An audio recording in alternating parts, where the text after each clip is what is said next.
Hoje, acho que está liberado atacar ou criticar o Silas, né? E outro grande assunto do dia, que é o assunto com o qual a gente abre o programa de hoje, que foi esse embate entre Silas Malafaia e Jair Bolsonaro. Você certamente deve ter se deparado com isso durante o dia nas redes sociais. O pastor Silas Malafaia concedeu uma entrevista à jornalista Mônica Bergamo, do jornal Folha de São Paulo, fazendo duros ataques a Jair Bolsonaro. Ele chamou o ex-presidente, por exemplo, de covarde, omisso, e disse que as eleições em São Paulo e Curitiba foram uma vergonha pela falta de posicionamento público do ex-presidente em defesa dos seus candidatos. Malafaia disse que porcaria de líder é esse, em referência a Bolsonaro. A gente vai acompanhar agora um trecho dessa entrevista. Agora vamos para a maior decepção. Jair Messias Bolsonaro. Essa, para mim, é a maior decepção. Por quê? Ô, Mônica, a política é feita, um político é reconhecido no mundo político por seus posicionamentos.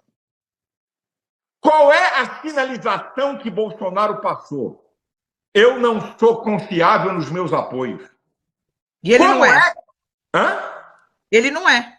Então, ele não é. Ele passou essa mensagem para o mundo, primeiro o mundo político, depois eu vou falar para o povo. Para o mundo político, ele passou a seguinte mensagem: eu não sou confiável.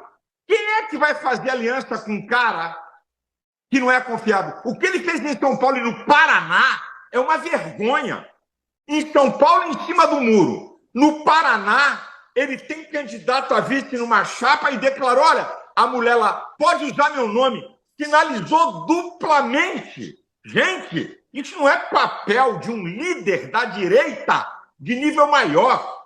Eu apoio o Bolsonaro, mas eu já disse, eu sou aliado e não alienado.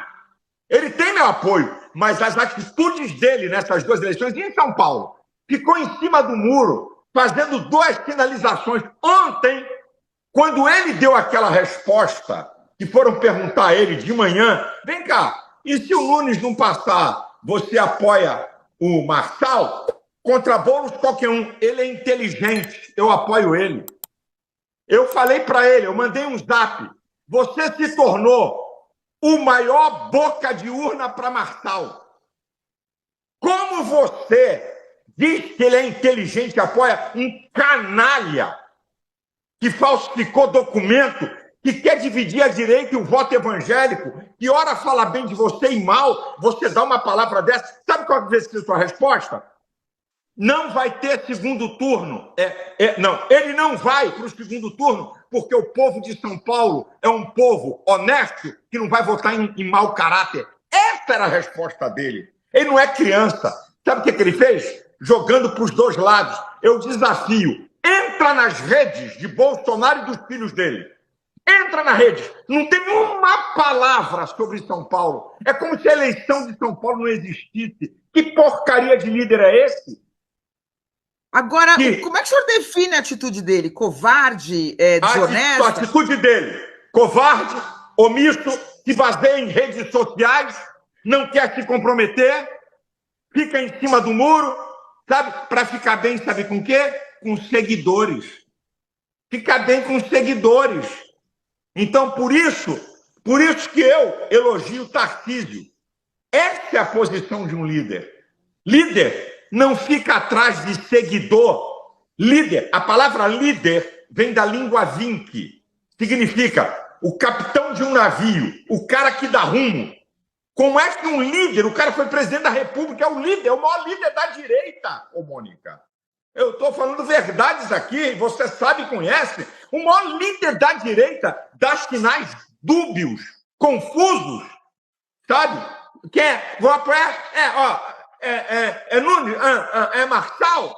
Bom, e diante da repercussão da entrevista, o pastor Silas Malafaia divulgou uma nota que a gente vai colocar na tela agora para você, dizendo o seguinte: verdade, leia ou assista à entrevista, não a manchete. Sou aliado de Bolsonaro, não alienado ou bolsominion. Ninguém nesses últimos 2 anos defendeu ele tanto quanto eu. Apoio o Bolsonaro porque ele tem história. Sou livre para criticar e elogiar, defender e não defender a hora que eu quiser. Tenho moral para isso. É a nota do pastor Silas Malafaia. E aí, Rodrigo Constantino, que nos diz desse episódio consta das declarações do Malafaia? Bem lamentável. Para começo de conversa, concedeu uma entrevista a Mônica Bergamo. Já começa errado aí, né? Para quê, né? Aí depois, no tom que ele adotou de crítica, que não é só crítica, né? Covarde, que líder é esse, não sei o quê. O Pablo Marçal alugou um triplex na cabeça do Silas Malafaia, né? Ele ficou bem obcecado com isso. Ele diz: como é que você não reagiu a esse picareta que ora te elogiava, ora te criticava? Ora te elogiava e ora te criticava, agora é um defeito grave do Marçal, mas não do próprio Silas Malafaia, porque o Silas é aliado, mas não é alienado. Né? E curioso, né, Vitor? Só uma nota de rodapé ou um parêntese. Eu mesmo, que faço análises independentes e critico, quem quer que seja, quando acho que merece críticas, fui atacado por muito bolsonarista mais fanático por criticar o Silas Malafaia na postura dele. Até ontem, porque era direcionado ao Pablo Marçal da forma que ele falava. E depois atacou até o Nicolas Ferreira. Eu fui atacado por bolsonaristas fanáticos por isso. Hoje, acho que está liberado atacar ou criticar o Silas, né? Se mostrou o que é. Nós temos aí mais uma profecia do velho, que estava sempre com razão, né? O Olavo de Carvalho disse: Malafaia nunca foi amigo de Bolsonaro. Foi e é apenas um aproveitador de última hora. Um sujeito que diz que não toma partido em eleição, mas apoiou claramente o Nunes e está reclamando que o Bolsonaro não o fez como deveria, como o Tarcísio fez. Mas no Rio de Janeiro se eximiu, porque disse: eu não defendo ninguém no primeiro turno. E todo mundo sabe que defendeu sim o Duda Paz, não o Ramagem, que o Marçal defendeu junto com os filhos de Jair Bolsonaro. Então, Brown, eu acho lamentável e acho que quem está querendo dividir a direita para valer é esse sujeito que tem até críticas aceitáveis ao Bolsonaro. Foi dúbio, foi um líder meio em cima do muro, mas pelos motivos errados.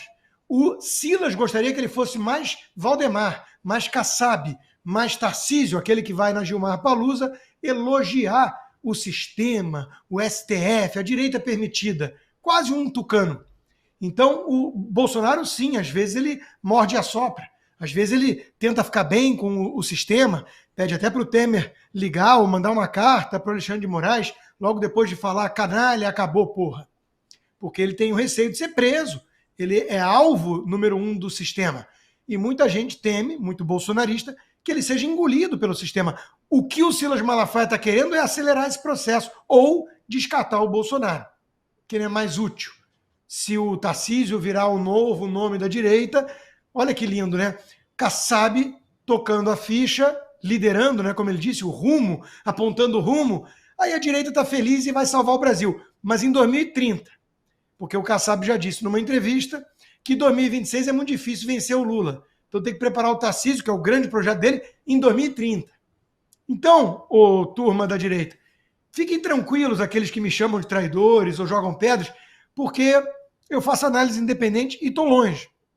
Mas vocês que estão apostando nisso, né, talvez um xadrez 4D, mais 72 horas ou 72 anos, vocês vão acordar um dia, talvez não na Venezuela, porque o Tarcísio não vai ser o Maduro, mas quem sabe no México, onde o PRI ficou 70 anos no poder com uma visão tecnocrata e esquerdista que o sistema permitia. E hoje, quem é o PRI no Brasil, senão o PSD de Kassab? Tudo com carta marcada, Brown. Só não me peçam, como alguém realmente de direita, que faz isso há quase 30 anos, que eu tome o partido de gente que aderiu ao sistema. Isso não. Ô Fabi, e o próprio Bolsonaro respondeu a essas declarações do Malafaia, ele deu uma entrevista ao jornal O Globo e aí falou o seguinte: eu amo o Malafaia, ninguém critica mulher feia. Ele ligou a metralhadora, mas isso passa. Resposta do ex-presidente Bolsonaro, colocando panos quentes, né, tentando apaziguar, Fabi. Pois é, mas com todo o respeito, presidente Bolsonaro, eu vou criticar. Eu me dou o direito de criticar porque eu não aceito ser colocado por alguém que eu jamais tive contato, não tenho nenhum relacionamento, que é o pastor Malafaia, tenho respeito, tenho, mas quem é ele para na entrevista falar aquela mulher lá, se referindo a Cristina Grêmio?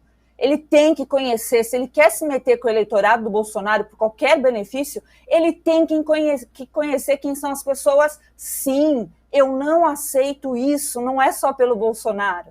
é por todos nós, é por isso aqui, ó, por liberdade de expressão, que vai muito além de briguinha de pastores, ou sei lá eu, por público evangélico, por método de ensino. Vocês estão muito além da conta, vocês piraram. Essas eleições estão servindo para desnudar, deixar claro quem é quem nessas eleições. Como eu gosto da verdade, o pastor também deve gostar da verdade, não tenho medo, não tenho receio de falar absolutamente nada, porque nós caminhamos por princípios. Talvez para o Senhor nós somos ideológicos demais, nós temos valores demais, nós somos insuportáveis demais, porque realmente a gente fica no pé do presidente Bolsonaro, que a gente está lá com ele desde 2017, 2018. Né? Nós vimos a facada, nós fomos ameaçados de processos, calados, mandados embora de programas que fazíamos. Então não vem com essa, pastor. Não venha dar entrevista para Mônica Bergamo, que é assessora, né, indireta do PT, que não tem moral para falar qualquer coisa. Não venha dar. Quem é o senhor para dizer que o Tarcísio é o líder de tudo isso? Não, nós elegemos o Tarcísio para governador de São Paulo. Nada além disso. E quer saber, pastor, por nós aqui, ele tem que se esforçar para fazer, porque qualquer político que faça por nós tem que fazer novamente para se esforçar, para se eleger novamente, se ele quiser continuar mais comprometido com pautas ideológicas também. Sabe por quê, pastor? Porque a esquerda é ideológica, porque a esquerda do Nunes, por exemplo, está jogando nas nossas escolas. O senhor não mora em São Paulo, mas eu moro. Cartilha de gênero para criança menor de 7 anos. Então, eu não vi o senhor falar disso. E o senhor, que é do Rio, o senhor abriu a boca para falar do Paz? Não, né, pastor? Ramagem ficou aí, um homem honesto, justo, honrado, sozinho. Então, quem é o senhor, pastor Malafaia, para falar da minha amiga, da nossa amiga, da amiga de muita gente que se chama Cristina Grêmio, não é aquela mulher? Mulheres, quando falam alto, são consideradas histéricas. O senhor passou sei lá quantos dias nessa histeria pura, trazendo um problema que nem é nosso. Nós estamos aqui anti-Boulos, pastor, anti-Boulos. E graças ao senhor, por ter nos alertado a tudo isso e ver como o jogo político às vezes é sujo, a gente não quer Kassab, a gente não está nem aí para Kassab, a gente não aguenta mais esse povo que dá sustentação para Alexandre de Moraes governar nesse país. Então, esse pessoal aí vai ser rechaçado por nós aqui, que temos valores inegociáveis. Compreendeu, pastor? Se não compreendeu, eu posso falar de uma forma mais meiga, porque geralmente eu sou muito meiga e sou muito educada. Mas o senhor fez a gente transbordar. E aí, aqui em São Paulo, eu realmente não quero aquela esquerda que destrói mais ainda, que é o Boulos. Então, nós aqui vamos engolir tudo que vocês estão fazendo conosco e vamos votar no Nunes. E vou falar mais, eu jamais fui Marcelete, então nem isso eu posso carregar essa pecha, porque minha intenção sempre foi defender o presidente Bolsonaro de verdade, não é igual vocês não, que estão com algo, querendo algo, não quero nada, não tenho nada, não preciso de nada. Tá, eu não tenho partido político, o meu partido político é esse aqui, ó, liberdade de expressão, é a volta da legalidade, da normalidade. Então, pastor, recolha-se, vai orar, vai ao monte, vai pedir a Jesus, porque eu sei que o senhor crê nele, e eu também. Então, nós aqui, eu vou me comprometer com o senhor, que eu vou fazer uma oração pelo senhor, eu espero uma de volta. E, ó, abaixa aqui, a gente pode selar a paz, eu nem o conheço. Mas nem por isso eu vou dar o direito de você nos colocar nessa caixinha que nós somos extremistas, que nós somos direitistas e que nós queremos aqui polarizar. Não, a gente não aguenta mais aquele teatrinho das tesouras que houve no passado. PSDB, que tem muito cara do Tarcísio, e Lula, que continua sendo Lula. Certo, pastor? É isso. Fique com Deus. A defesa de Pablo Marçal apresentou suas justificativas à Justiça Eleitoral no caso do laudo médico falso sobre o uso de cocaína por Guilherme Boulos. Os advogados alegaram que o candidato não fabricou nem alterou o conteúdo daquele documento, limitando-se a compartilhá-lo como recebeu. Os advogados citaram o direito à livre manifestação do pensamento. E aí, Fabiana Barroso, o que te parece essa estratégia, Fabi, essa linha argumentativa da defesa do Marçal de que ele não produziu o documento falso, só reproduziu, só publicou nas redes sociais e que, portanto, ele não deve ser responsabilizado? Uma boa estratégia, Fabi? Olha, não tem estratégia num lugar onde nós estamos muito mal embasados com a própria lei. Mas, de fato, ele vai assumir essa responsabilidade, Brown. Existem 3 tipos de ações que ele vai responder, provavelmente no âmbito penal, no âmbito eleitoral e no âmbito civil. Isso tudo depende dos desdobramentos. No âmbito eleitoral, já foi pré-definido, né, infelizmente, com julgados que nós temos do passado, por exemplo, como o do Francisquini, deputado Francisquini, foi uma preparação para todo esse tipo de coisa. Então, é muito provável que ele fique inelegível. Concordo com isso? Não concordo. Né? Eu acho que nós deveríamos voltar a ter a normalidade das coisas. No âmbito penal, também ele não vai escapar, acho eu, de um processo direto ou indireto do Boulos, né, e daquelas pessoas aí da esquerda. E no civil, a mesma coisa. E provavelmente ele vai ter que gastar uma indenização, porque foi laudado que o documento é falso. É um documento, gente. Muita gente se apega, às vezes, em minúcias, né, dizendo não foi uma internação, foi um caminhamento. Tudo bem, isso não é o problema. Só que certas coisas não vão bater com a realidade. Por exemplo, o Pablo Marçal, eu lembro dele ter alegado que foi alguém que postou, né, que você acabou de dizer, e que não foi ele diretamente, mas ele estava lá no podcast do Vilela na sexta-feira passada, querendo apresentar esse documento pessoalmente. Ele só não fez porque o Vilela impediu. Então, se pega aí advogados do outro lado, com um pouco de experiência, acredito que tenham, junta tudo isso num processo, pega esses julgamentos passados e provavelmente é isso. Então, fica para mim na linha do incompreensível. Eu não aprovo esse tipo de conduta, eu acho que o Brasil está uma zorra nesse sentido das leis, mas tudo tem suas consequências. Então, eu realmente fico sem entender o propósito desse laudo, né? E, infelizmente, contou ou não contou, isso vai contar para o futuro político do Pablo Marçal, com toda certeza. Pois é, né, Consta, e nesse contexto, nesse cenário aí que a Fabi está desenhando para a gente, parece que mais importante do que a estratégia de defesa, a argumentação, o que os advogados vão alegar, qual o plano agora na defesa, mais importante que isso, acho que é a costura política, né? Como é que o Marçal vai negociar? Porque chegou a um ponto, a justiça brasileira, que não valem tanto os argumentos, a técnica, né, os pedidos formais, mas quem tem mais força política, o trabalho de bastidor, de costura, será que é nisso que o Marçal vai ter que focar agora para tentar garantir sua sobrevivência política, Consta?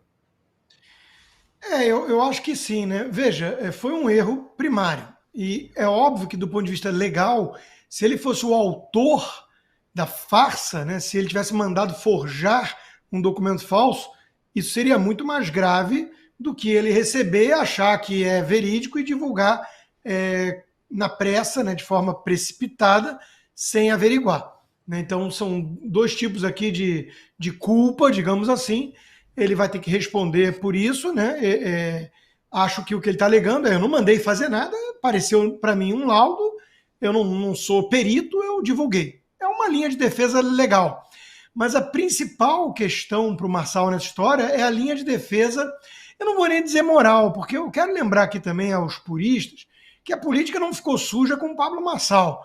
Né? O próprio Nicolas cobrou coerência, e o Janones é o queridinho do PT na época da campanha, porque fez o trabalho sujo, digital, e muito antes disso, quando aparecia filho bastardo de um, quando aparecia denúncia de amante do outro, política é baixo nível e soco abaixo da cintura há muito tempo. Mas o que pesa é isso que você chamou a atenção, Vitor. Existe um duplo padrão. Então, o Alexandre de Moraes e a própria Carmen Lúcia, a turma do TSE, eles estão sedentos para excluir o Marçal de qualquer pleito, torná-lo inelegível, como fizeram com o Bolsonaro por um pretexto. Então, eu acho importante destacar isso, que tem muita gente que fala assim, mas também ele exagerou, ele mereceu.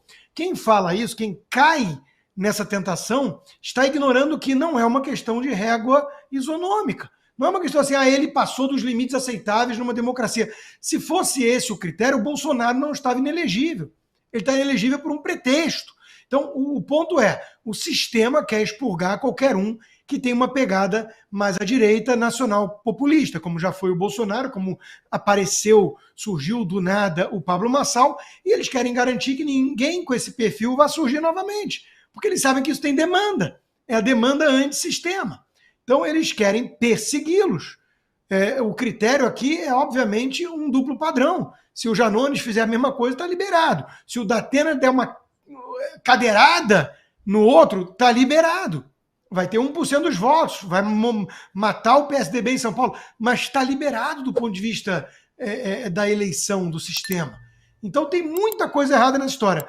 Mas o principal ponto, eu acho que é, obviamente, a estratégia política do Marçal a fazer o que fez.